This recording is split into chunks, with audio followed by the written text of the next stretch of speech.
Hello, my name is Whitney, and this video explains how to make a conjecture about dividing two odd integers. So back to the definition of a conjecture. A conjecture is just a mathematical statement or rule that is thought to be true but can't be disproven. And at the same time, you can't call it a fact or a theorem. So a way to start by forming a conjecture is to look at different scenarios.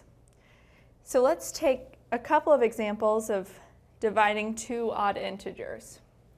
So 15 divided by 3, 21 divided by 7, and we need one more. So let's say 9 divided by 3. And what we can do is look at these examples and see if we see any patterns or trends, and then try and find examples where those are not the case. So 15 divided by 3 is 5. So two odd integers, dividing them by each other, the answer is an odd.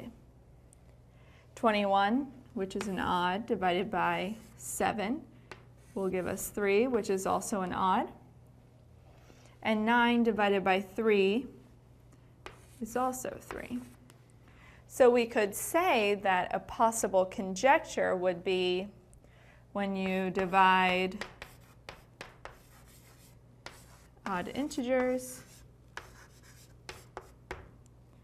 your answer is odd.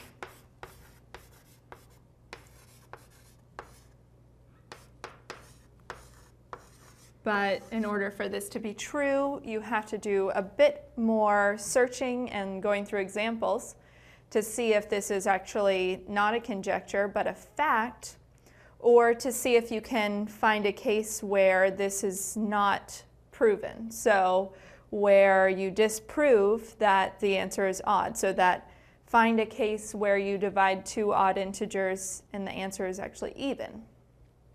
So this type of problem where you need to find a conjecture actually takes a good amount of time and trial and error. But here is the first step in making a conjecture about dividing two odd integers. Thanks for watching.